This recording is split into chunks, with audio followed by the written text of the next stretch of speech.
అందుకే పాటలు పాడు.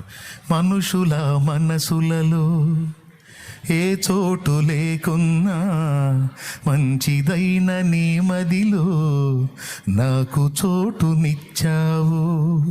పలుకరించు వారెవరు నాదరికి రాకున్నా నన్ను పలుకరించగా పరితపిస్తూ ఉంటావు.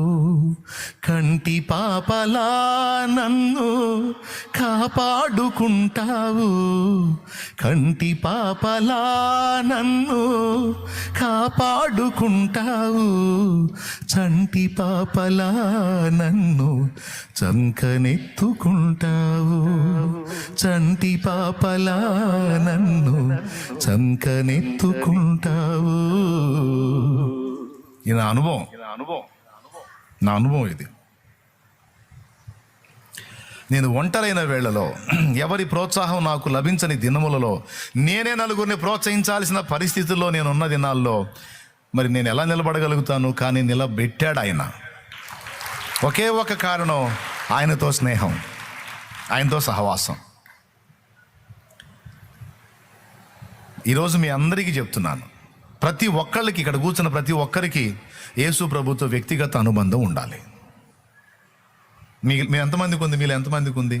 అన్న, ఎవరు నన్ను ఎంకరేజ్ చేసినా చేయకపోయినా, ఎవరు నన్ను ప్రోత్సహించినా ప్రోత్సహించకపోయినా, నేనైతే ఆయనతో నడుస్తానన్న రోజు నాకు అనుభవం ఉందని అన్నోళ్ళు చేతులు ఎత్తండి, అట్ట గదిలించండి.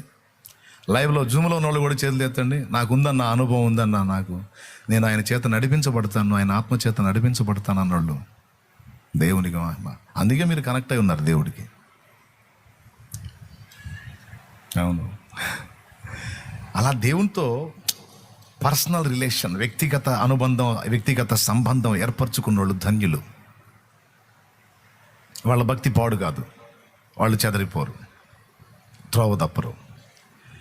ఎందుకంటే ఒకవేళ భూ సంబంధమైన కాపర్లు దూరమైన, ఆ ప్రధాన కాపరి మాత్రం నిరంతరం మనల్ని కాస్తానే ఉంటాడు. నా గొర్రె